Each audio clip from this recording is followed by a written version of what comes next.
Regardez maintenant ce camping-car emporté par le phénomène des grandes marées. C'était hier après-midi sur le fameux passage du Gois.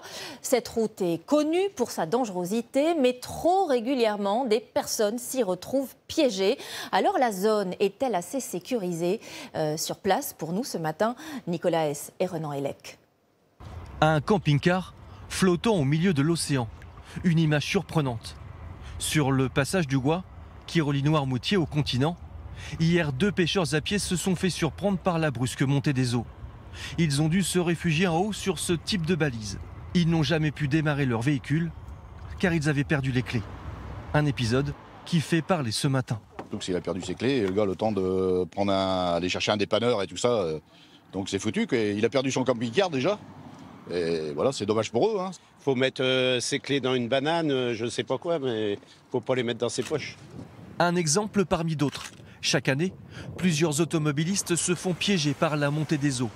Pourtant, le danger est clairement signalé par de nombreux panneaux aux entrées du Gois. Tout est signalé correctement et il en arrive tout le temps. Ça ne devrait pas. Les gens ne font pas attention. Je vous dis, c'est comme sur les routes. Les gens, plus il y a de panneaux, et bien moins ils font gaffe. C'est vrai que c'est agaçant de voir autant de véhicules qui sont piégés, que les gens attendent le dernier moment. Même des gens du coin. Il y a 2 ans, lors d'un reportage, nous avions filmé en drone cette voiture noire.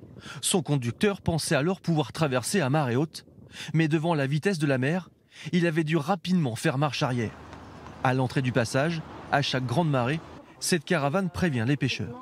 Donc on essaie aussi un peu dans le rôle de police, même si c'est pas notre rôle, mais voilà, plus sur l'aspect de dire non, là vous n'avez plus le temps, il faut faire demi-tour. Réputé pour ses palourdes, le Gois attire plusieurs centaines de personnes lors des grands coefficients. À marée basse, la mer disparaît de l'horizon, mais il faut rester vigilant pour ses habitués. C'est que ça remonte très vite, ça descend, c'est assez long à descendre, mais ça remonte très vite. Donc dans ces cas-là, les gens font pas attention et puis voilà, ils se font avoir. Depuis le début de l'année, les pompiers de Vendée sont intervenus à 6 reprises pour aider des conducteurs coincés sur le passage.